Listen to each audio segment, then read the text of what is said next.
Star hospitals Banjara hills తో పాటు ఇప్పుడు ఫైనాన్షియల్ డిస్ట్రిక్ట్ లో కూడా. అనంతపురం జిల్లా కల్లూరు వద్ద జరిగిన ఘోర రోడ్డు ప్రమాదంలో ఇక్కడిక్కడి స్పాట్లోనే నలుగురు చనిపోయినటువంటి సంఘటన చూడవచ్చు. ముందర ట్రాక్టర్లో వీరంతా ఒడ్లు బియ్యంగా ఆడించుకొని వెళ్తున్నటువంటి నేపథ్యంలో వెనక వైపు నుంచి వచ్చినటువంటి బస్సు ట్రాక్టర్ను గుద్దడంతో ఇక్కడ స్పాట్లోనే సంఘటన స్థలంలోనే నలుగురు చనిపోవడం అనేది తీవ్ర కలకలం రేపుతున్నటువంటి పరిస్థితి ఇక్కడ చూడవచ్చు. టైర్ల కింద కూడా ఈ బియ్యం సంచులు పడ్డం వల్లనే ఈ బస్సు ఆగింది, లేకపోతే ఇంకా చాలా దూరం వెళ్ళేది. ఇక్కడ బాడీలను కూడా ఈడ్చుకుంటూ వెళ్ళిందని చెప్పేసి సంఘటనా స్థలంలో చూసిన వ్యక్తులు చెప్తున్నటువంటి పరిస్థితి. బియ్యం కూడా చూడొచ్చు. మొత్తం ఈ రోడ్డు అంతా ఎక్కడికక్కడ మొత్తం దాదాపు చాలా దూరంగా ఈ బియ్యం సంచులు కావచ్చు, బియ్యం కావచ్చు, ఇక్కడ చాలా దారుణమైన సంఘటన. ఎందుకంటే ఈ బస్సు చాలా ఓవర్ స్పీడ్తో రావడం వల్లనే ఇటువంటి పరిస్థితి నెలకొంది అని చెప్పేసి ఇక్కడ పరిస్థితులు చెప్తున్నటువంటి మొత్తం మీద అయితే చూసుకుంటే ఇక్కడ తెల్లవారుజామున 3 గంటల సమయంలో 3 నుంచి 4 గంటల సమయంలో ఈ సంఘటన జరిగి ఉండవచ్చు అని చెప్పేసి ఇక్కడ స్థానికులు చెప్తున్నటువంటి నేపథ్యం. వీరంతా ఎవరైతే ఉన్నారో మా ఒడ్లను బియ్యంగా ఆడించుకొని తిరిగి ట్రాక్టర్లో వెళ్తున్నటువంటి నేపథ్యంలో ఇక్కడ మామడూరుకి చెందినటువంటి వ్యక్తులు నలుగురు చనిపోయారని చెప్పేసి చెప్తున్నటువంటి నేపథ్యం. ఇంకొకరు కూడా తీవ్ర గాయాలైనటువంటి పరిస్థితి అని చెప్పి చెప్తున్నటువంటి నేపథ్యంలో ఇక్కడ బియ్యం కూడా రోడ్డు మీద చూడవచ్చు. ఎందుకంటే ట్రాక్టర్తో తీసుకెళ్తున్నటువంటి బియ్యం మొత్తం రోడ్డు మీదనే మొత్తం అంతా చెల్లాచెదురుగా పడిపోయినటువంటి పరిస్థితులు కూడా ఇక్కడ చూడవచ్చు మనం. బస్సు కింద ఈ ఏదైతే ఉందో బియ్యం బస్తాలు పడిన నేపథ్యంలో ఆగిపోయింది, లేకుంటే ఇంకా చాలా దూరం వెళ్ళేది అలాగే అని చెప్పేసి కూడా ఇక్కడ స్థానికులు చెప్తున్నటువంటి నేపథ్యం. ఇక్కడ వారి బంధువులు కూడా చాలా పెద్ద ఎత్తున చనిపోయినటువంటి వారి బంధువులు కూడా రోధిస్తున్నటువంటి పరిస్థితులు కూడా చూడవచ్చు మనం. ఇక్కడ మహిళలు వారి బంధువులు అందరూ కూడా ఇక్కడ సంఘటనా స్థలానికి చేరుకున్నటువంటి పరిస్థితి. ముఖ్యంగా ఈ హైవేని కూడా బంధువులు మాకు న్యాయం జరగాలి అంటూ హైవేని కూడా దిగ్బంధనం చేస్తున్నటువంటి పరిస్థితి కూడా ఒకవైపు ఉంది.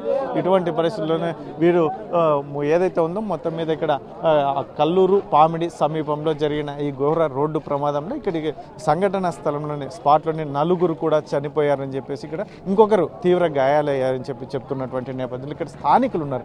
ఏం చెప్తారు సరే, ఎన్ని గంటల సమయంలో జరిగి ఉండొచ్చు ఈ సంఘటన, ఇక్కడ ఎంతమంది? ఇది చాలా బాధాకరమైన విషయము. వీళ్ళందరూ రైతులు, అంటే వాళ్ళు పని చేసుకొని బతికేటువంటి వాళ్ళు. మొన్ననే వరి పంట రావడం వలన ఇక్కడే మామడూరు అనేటువంటి ఊర్లో వీళ్ళు 5 మంది వచ్చినారు. 5లో 4 అంటే కుమ్మర చిన్న తిప్పయ్య, కుమ్మర శ్రీరాములు, కుమ్మర నాగార్జున, కుమ్మర శ్రీనివాసులు, వీళ్ళందరూ ఒకే కుటుంబానికి చెందినటువంటి వాళ్ళు. వీళ్ళు వచ్చి వాళ్ళకు ఒడ్లు ఏదైతే అయినాయో అవి ఇక్కడే కల్లూరు ఒక 1/2 కిలోమీటర్ దూరంలో ఉండేటువంటి మిషన్లో మిల్లులో ఆడించుకున్నాను రాత్రి అంతా. నిన్న 4 గంటలకి సమయంలో వచ్చినారు.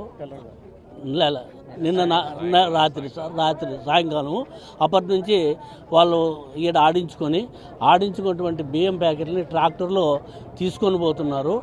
ఆ ట్రాక్టర్లో తీసుకొని పోయేటువంటి సందర్భంలో ఎమ్మెల్యే గారు అన్న నమస్తే అన్న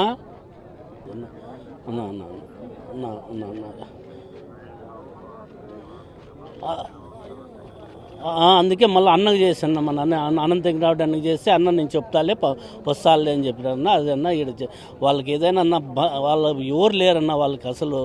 వాళ్ళ ఇప్పుడు వాళ్ళ వయసు కానీ 40, 30, 20 మధ్యలో ఉండదన్న ఇది. మొన్ననే పెళ్ళయింది, చిన్న పిల్లలు. వాళ్ళకు ప్రభుత్వం నుంచి ఏదైనా ఎక్స్గ్రేస్ అన్నా రాళ్ళ తర్వాత అతన్ని పిలిపించాలన్న. వాడు అంత స్పీడ్ వచ్చి ఓల్వా బస్సు అది ఇదైపోతే దయచేసి మీరు రాళ్ళన్నా, మీరు వచ్చి ఇది చేసి దీన్ని ఏదైనా చేయాలన్నా. వాళ్ళ బతుకులు 4 కుటుంబాలు ఛిద్రం అయిపోయినాయన్న, 4 కుటుంబాల జీవితాలు ఇదైపోయినాయన్న.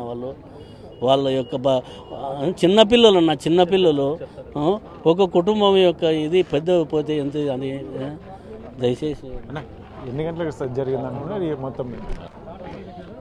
ఈరోజు ఈ మామూడుకి సంబంధించిన రైతులు వాళ్ళు పగలంతా పనులు చేసుకుని రాత్రి అయితే మిషన్ ఫ్రీగా ఉంటుందని డే టైంలో బిజినెస్ సంబంధించిన వాళ్ళ ఒడ్లు వాళ్ళ ఆడిస్తారని, నైట్ అయితే ఫ్రీగా ఉంటుందనే ఉద్దేశంతో, అదేవిధంగా పనులు కూడా చేసుకుని రాత్రిపూట ఫ్రీగా ఉంటామనే ఉద్దేశంతో వాళ్ళు రాత్రి వచ్చి ఇక్కడ ఒడ్లు ఆడించుకొని బియ్యం వేసుకొని 4 గంటల ప్రాంతంలో బయలుదేరారు. 4:30 ప్రాంతంలో ఈ యాక్సిడెంట్ జరిగింది. కేవలం 1.5 కిలోమీటర్ దూరంలో ఉంది. వీళ్ళ గ్రామం కూడా 15 కిలోమీటర్లు ఉంది ఇక్కడికి, ఈ ప్రాంతానికి.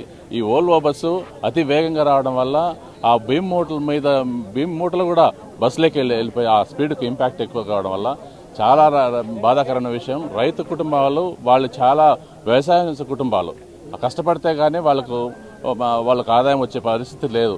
కష్టపడి ఒడ్లు పండించుకొని అవి ఆడించుకొని ఈరోజు అన్ని 4 కుటుంబాలు వచ్చి ఒకేసారి నలుగురు కలిసి ఒక ట్రాక్టర్లో వేసుకొని పోతే వాళ్ళకి వెసులుబాటు ఉంటుంది, ట్రాన్స్పోర్టేషన్ కూడా తగ్గుతుంది. రావడం వల్ల నలుగురు ఒకటే రోజు వాళ్ళు ఈరోజు ఈ విధంగా విగత జీవులుగా ఇక్కడ పడడం అంటే చాలా దారుణమైన విషయం. వాళ్ళ కుటుంబాలంతా రోడ్డును పడిపోయి దయచేసి ప్రభుత్వం కూడా అర్థం చేసుకుని ఈ స్పీడ్ కంట్రోల్ చేయడానికి ఇక్కడ ఈ బ్రిడ్జి దగ్గర, ఎందుకంటే ఇది హైట్ ఉంది, కొంచెం హైట్ ఉండడం వల్ల తెల్లవారుజామున కారణం వల్ల డ్రైవర్ మోస్ట్లీ నిద్రపోయి ఉండొచ్చు, తూగి ఉండొచ్చు. చాలా స్పీడ్గా రావడం వల్ల అసలు ఇది చూస్తే దాదాపు 150 కిలోమీటర్ల స్పీడ్లో వచ్చినట్టు అనిపిస్తోంది. అంత స్పీడ్ రావడం వల్ల యాక్సిడెంట్ జరిగింది. ప్రభుత్వం కూడా వీళ్ళు ఈ కుటుంబాలను ఆదుకోవాలని ఎక్స్గ్రేషియా కనీసం ఒక కుటుంబానికి 20 లక్షలైనా ఇస్తే కానీ వాళ్ళు కోలుకునే పరిస్థితి లేదు. ఎందుకంటే వీళ్ళు ఆ కుటుంబానికి పెద్ద దిక్కు. వీళ్ళు లేకపోతే ఆ కుటుంబాలు కనీసం వ్యవసాయం చేసుకునే పరిస్థితి కూడా లేదు.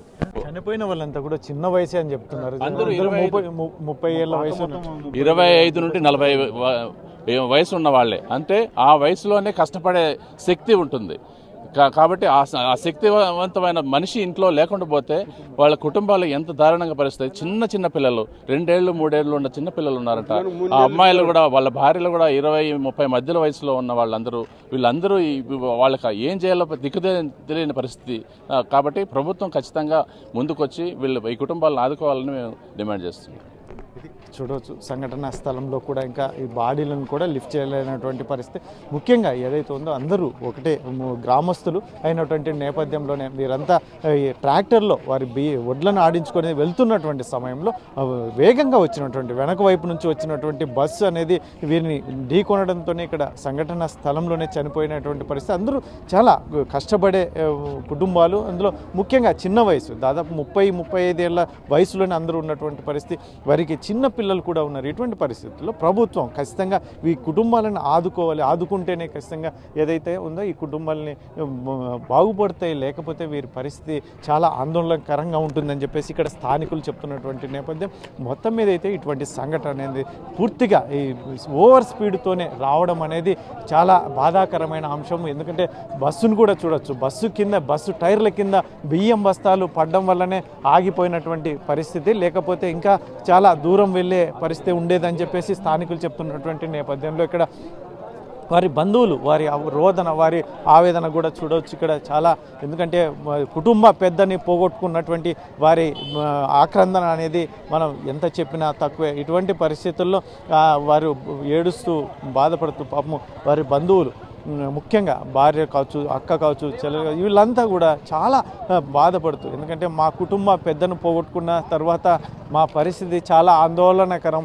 ఇటువంటి పరిస్థితుల్లో ఖచ్చితంగా మాకు ప్రభుత్వం వైపు నుంచి ఏదైనా ఆదుకుంటే తప్ప ఆ కుటుంబాలు బాగుపడవని ఒకవైపు స్థానికులు చెప్తున్నటువంటి నేపథ్యంలో చూడవచ్చు. రహదారి మొత్తం మెయిన్ రహదారి కూడా, జాతీయ రహదారి కూడా దిగ్బంధనం అయినటువంటి పరిస్థితి. ఎందుకంటే ప్రభుత్వం వైపు నుంచి మాకు ఏదైనా అష్యూరెన్స్ అనేది వస్తేనే ఇక్కడ నుంచి బాడీలను కూడా లిఫ్ట్ చేస్తాం, లేకపోతే ఇలాగే కొనసాగిస్తామని చెప్పేసి ఒకవైపు చెప్తున్నటువంటి నేపథ్యంలో ఇక మొత్తం ఈ వేగం, ఈ బ్రిడ్జి దగ్గర కూడా చాలా విపరీతమైన వేగంతో వెహికల్స్ వెళ్తూ ఉంటాయి. ఇటువంటి పరిస్థితుల్లోనే చాలా ఇబ్బందులు ఎదుర్కొనే పరిస్థితి. ముఖ్యంగా ప్రాణాలు కోల్పోవడం అనేది చాలా హృదయ విదారకమైన సంఘటన అని చెప్పేసి చెప్తున్నటువంటి నేపథ్యం. పోలీసులు కూడా చాలామంది వచ్చినటువంటి నేపథ్యంలో మాకు ప్రభుత్వం వైపు నుంచి ఏదైనా మాకు మాట రావాలి, అందులో అష్యూరెన్స్ ఖచ్చితంగా ఆ కుటుంబాలను ఆదుకునే విధంగా ప్రభుత్వం వైపు నుంచి ఏదైనా వస్తే తప్ప, ఏదైనా చెప్తే హామీ ఇస్తే తప్ప మేము ఇక్కడ నుంచి వెళ్ళమని చెప్పేసి కూడా స్థానికులు చెప్తున్నటువంటి నేపథ్యం. ఇటువంటి పరిస్థితుల్లో